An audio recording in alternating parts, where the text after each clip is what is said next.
محترم المقام حضرت مولانا محمد حامد حسین حسان فاروقی صاحب قبلہ نگران سنی دعوت اسلامی آندھرا پردیش، حضرت مولانا سعید محی الدین قادری صاحب، جناب اسد خان قادری صاحب،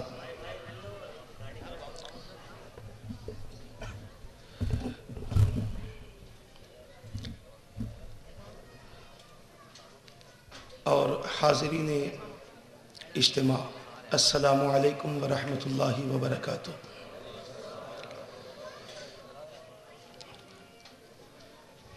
نحمدہ ونصلی ونسلم علی رسولہ الکریم،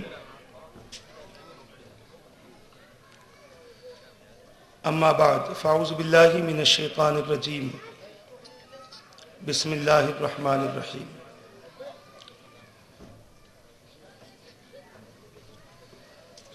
وما ارسلنا من رسول الا لیطاع باذن اللہ،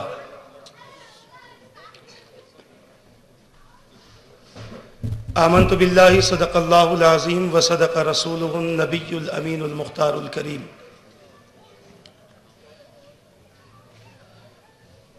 ونحن علی ذلک لمن الشاہدین والشاکرین والحمد للہ رب العالمین۔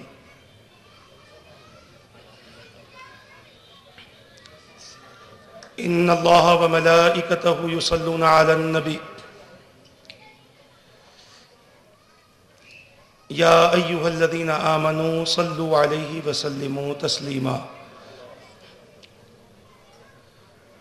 میں سمجھتا ہوں سب کو معلوم ہے یہ آیت درود ہے، آیت حکم درود ہے،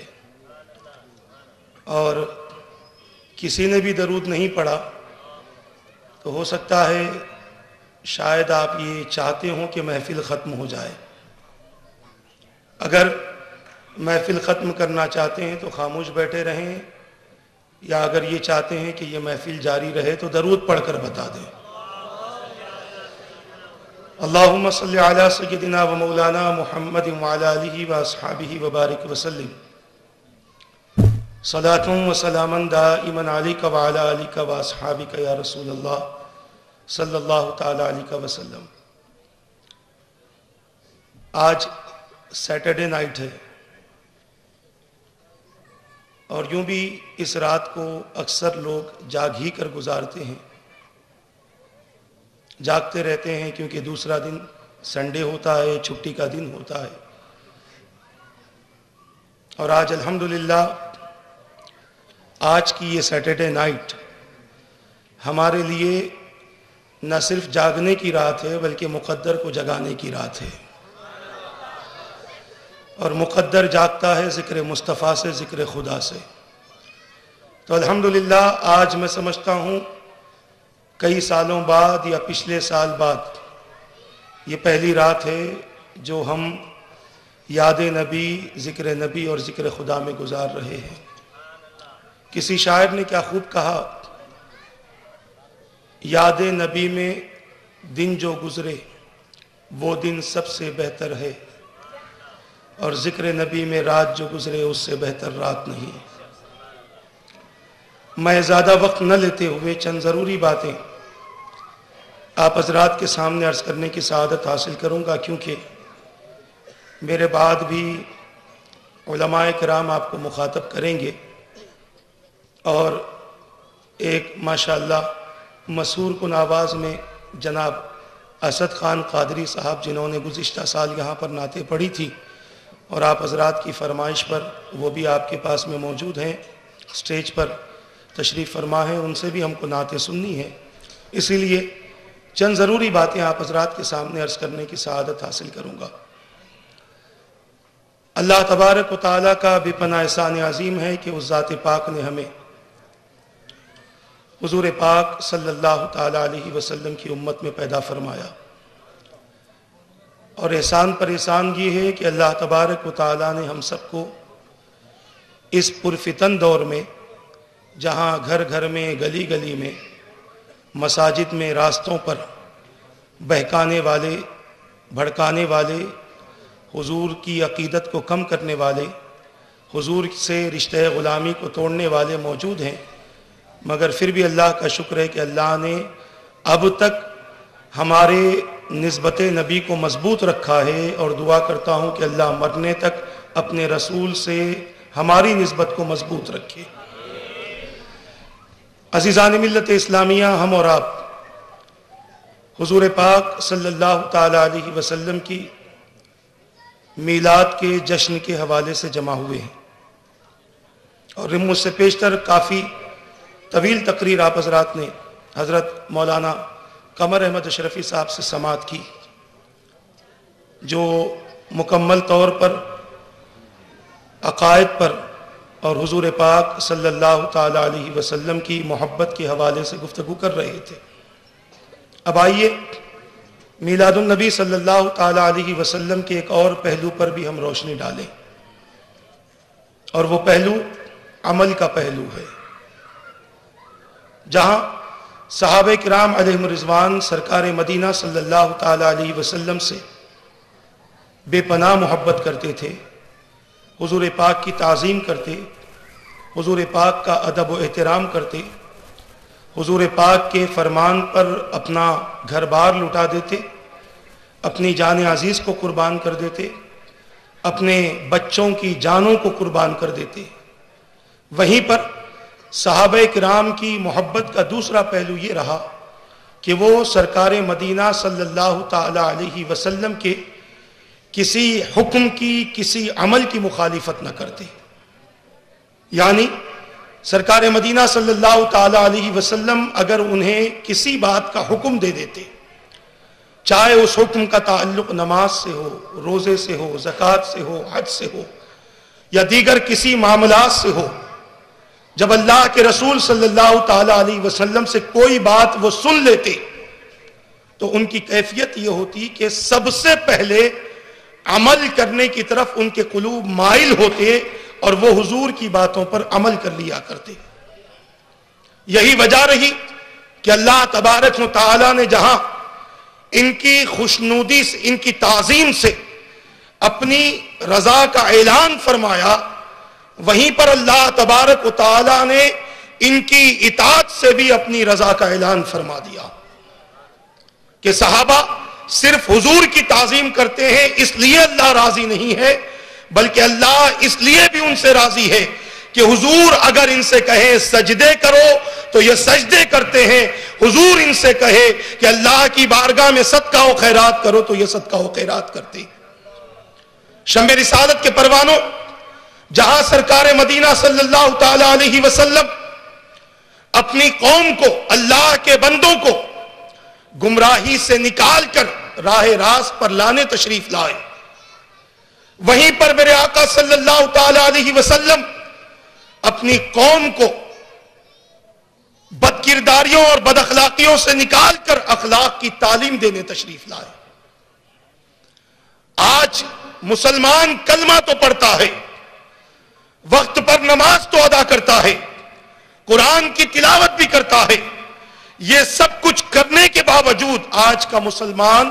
بے حیائی، بد کرداری اور بد اخلاقی میں زندگی گزارتا نظر آتا ہے۔ کوئی گھر مجھے ایسا بتا دو کہ جہاں کا چھوٹا بچہ کسی بڑے کی تعظیم کرتا ہو، جہاں کا کوئی بڑا انسان کسی بچے پر شفقت کرتا ہو، جہاں کوئی بیٹی اپنی ماں کی عزت کرتی ہو اور کوئی بیٹا اپنے باپ کی تعظیم کرتا ہو۔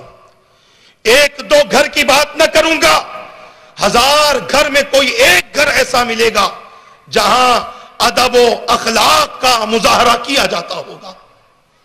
ورنہ حقیقت یہ ہے کہ آج سب کچھ ہمارے پاس ہے۔ میں اکثر کبھی سوچتا ہوں تو حیرت میں پڑتا ہوں، ایک دور وہ تھا کہ مدرسوں کی کمی تھی، مدرسوں کی کمی تھی، مولویوں کی کمی تھی، مقرروں کی کمی تھی، ہر چیز کم تھی، مگر اس دور میں اخلاق بہت تھا، کردار اچھے تھے، ادب و تعظیم کی جاتی تھی۔ مگر آج ہر گلی میں مدرسہ ملے گا، گھر گھر میں ٹی ویوں کے ذریعے اسلام اور اخلاق کی تعلیم دی جاتی ہے، مگر اس کے باوجود آج بد اخلاقی سب سے زیادہ نظر آتی ہے۔ اس کی وجہ جب کبھی غور کرو تو دو ہی چیزیں سامنے آتی ہیں، ایک ہے ٹی وی، دوسرا ہے انٹرنیٹ. یہ دو چیزیں ہیں جو مسلمانوں کی اخلاق کی تباہی کا ذریعہ بنی ہوئی ہے. اور اگر میں یہ کہوں تو غلط نہ ہوگا کہ صرف مسلمان ہی نہیں بلکہ ساری دنیا کے لیے بد اخلاقی کا ذریعہ بنی ہوئی ہے. جب تک ٹی وی نہ تھا ساس بہو میں محبت قائم تھی, ماں بیٹی کی طرح رہا کرتے تھے, رشتہ دار ایک دوسرے سے اس درجہ محبت کرتے تھے کہ جس کی مثال آج کے دور میں نہیں دی جا سکتی. ایک دوسرے سے اخلاق کے ساتھ پیش آنا, ایک دوسرے کے ساتھ صحیح کردار سے پیش آنا, بچوں سے محبت اور شفقت کرنا, بڑوں کی تعظیم کرنا, یہ اس دور میں تھا جس دور میں ٹی وی کی بے حیائی موجود نہ تھی. مگر جب سے یہ چیزیں ہمارے اندر آ چکی ہیں, ہمارے گھروں میں جب سے ان چیزوں نے گھر کر لیا ہے, کیفیت یہ ہے کہ نماز بعد میں پڑھیں گے, سیریل نہیں چھوٹنے پائے, کوئی کرکٹ کا اوور چھوٹنے نہ پائے, نماز بعد میں پڑھیں گے. کیا بات ہے. میں اکثر کہتا ہوں نماز دو لوگوں پر فرض نہیں ہے, ایک یا تو پاگل ہو یا نابالغ ہو. اگر اپنے آپ کو پاگل سمجھتے ہو تو نماز نہ پڑھو, اور اگر اپنے آپ کو نابالغ سمجھتے ہو تو نماز نہ پڑھو, اور اگر اپنے آپ کو بالغ اور ہوشیار سمجھتے ہو تو تم پر نماز پڑھنا لازم اور ضروری ہے. میرے آقا صلی اللہ تعالی علیہ وسلم کے پاس ایک صحابی تشریف لائے, عرض کرنے لگے یا رسول اللہ صلی اللہ علیہ وسلم میں نابینا ہوں, راستے سے گزر کر مسجد میں آنے مجھے بہت تکلیف ہوتی ہے, میرے آقا کیا مجھے اجازت ہے کہ میں اپنے گھر میں نماز پڑھ لوں؟ سرکار نے ارشاد فرمایا کیا تمہیں اذان سنائی دیتی ہے؟ وہ نابینا صحابی عرض کرتے ہاں یا رسول اللہ صلی اللہ علیہ وسلم مجھے اذان سنائی دیتی ہے. میرے آقا صلی اللہ علیہ وسلم نے ارشاد فرمایا تم پر لازم ہے کہ تم مسجد میں آ کر جماعت کے ساتھ نماز ادا کرو. حضور پاک صلی اللہ تعالی علیہ وسلم اس بندے سے نفرت کرتے ہیں جو نماز کو چھوڑ دیا کرتا ہے. وہ رسول جو اپنے امت کے پیر میں کانٹا چبھنا گوارا نہیں کرتے.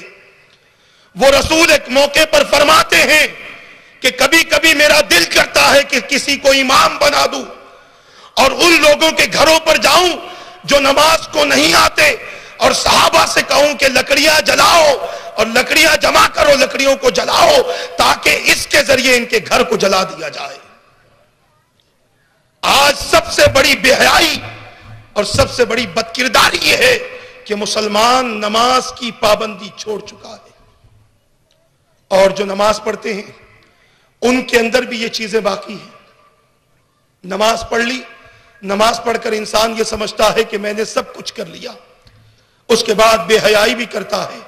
جھوٹ بھی بولتا ہے, حرام باتیں بھی کرتا ہے, غیبت بھی کرتا ہے, سب کچھ ہو رہا ہے. عزیزان ملت اسلامیہ, اسلام صرف نماز روزہ زکات و حج کا نام نہیں, دین صرف نماز روزہ زکات و حج کا نام نہیں, بلکہ دین اپنی ساری زندگی کو مصطفیٰ کے نقش قدم پر گزار دینے کا نام ہے. اپنی ساری زندگی کو مصطفیٰ کی اتباع میں گزار دینے کا نام ہے. مگر آج دین کو محدود کر کے کچھ دین کے ٹھیکیدار دین بھی نمازیں بھی پڑھ رہے ہیں اور بے حیائی اور بدکرداری کی گفتگو بھی کر رہے ہیں. میرے پیارے آقا صلی اللہ تعالی علیہ وسلم کے پیارے دیوانوں, انبیاء کی بعثت کے مقاصد کیا ہیں؟ اگر قرآن پڑھو تو سمجھ میں آئے گا. آج سب سے بڑی بات یہ ہے کہ ہمارے پاس میں 3-3, 5-5, 10-10 گھنٹے ٹی وی کے سامنے بیٹھنے کے لیے وقت ہے, قرآن مجید پڑھنے کے لیے وقت نہیں ہے. میں دعوے کے ساتھ کہہ سکتا ہوں کہ اگر کوئی بندہ سارا دن ٹی وی دیکھتا رہے, اس پر معاذ اللہ کوئی اللہ کی رحمت نہیں آتی, مگر جو بندہ صرف قرآن کو کھول کر بیٹھتا ہے تو ملائکہ اس گھر پر نازل ہوتے ہیں, اللہ کے فرشتے اس گھر پر نازل ہوتے ہیں جس گھر میں قرآن کریم کی تلاوت ہوتی ہے. عزیزان ملت اسلامیہ, کوئی دنیا کی کتاب پڑھنے سے کسی مسلمان کو اسلام کی تعلیم نہیں مل سکتی, اور اگر اسلام کی تعلیم مل سکتی ہے تو قرآن اور حدیث مصطفیٰ پڑھنے سے ملا کرتی ہے۔ شمع رسالت کے پروانوں، آج بے حیائیوں کا بازار کیوں گرم ہے؟ ہمیں یہ سوچنے اور فکر کرنے کی ضرورت ہے۔ ایک آدمی جب بیمار ہوتا ہے، اسے ہارٹ کا پرابلم آ جائے، ڈائبٹیز ہو جائے، اسے کوئی تکلیف ہو جائے تو ڈاکٹر سے پوچھتا ہے کہ مجھے یہ بیماری کیوں آئی، مجھے ہارٹ کیوں آ گیا، مجھے ڈائبٹیز کیوں ہو گیا، میرے گردوں میں کنکر کیسے آ گئے، یہ تمام باتیں پوچھتا ہے۔ مگر کبھی ہم نے یہ پوچھنے کی کوشش کی ہے، یہ سوال کرنے کی کوشش کی ہے کہ ہم مسلمان ہیں، ہم نمازوں سے کیوں دور ہیں، ہم شریعت مصطفیٰ سے کیوں دور ہیں، ہم اللہ کے رسول کی سنت و سیرت سے کیوں دور ہیں، ہم اللہ کے رسول کے اخلاق سے کیوں دور ہیں؟ عزیزان ملت اسلامیہ، کبھی ہم نے یہ سوال کرنے کی کوشش کی؟ آؤ میں آپ کو بتاتا ہوا چلوں۔ حضرت سیدنا حسن بصری رضی اللہ تعالیٰ عنہ کے پاس ایک شخص آتا ہے، عرض کرتا ہے، اے اللہ کے برگزیدہ بندے، میں اللہ کی عبادت کرتا ہوں مگر اس عبادت میں شوق پیدا نہیں ہوتا۔ سیدنا حسن بصری رضی اللہ تعالیٰ عنہ ارشاد فرماتے ہیں کہ شاید کسی گناہگار سے تیری دوستی ہوگی، اس کی وجہ سے عبادت میں لذت پیدا نہیں ہو رہی ہے۔ اس شخص نے ایک اپنے آپ میں خیال کیا کہ اس نے کس کس سے دوستی رکھی ہے۔ ایک گناہگار کا خیال آیا، اس نے گناہگار سے دوستی چھوڑ دی۔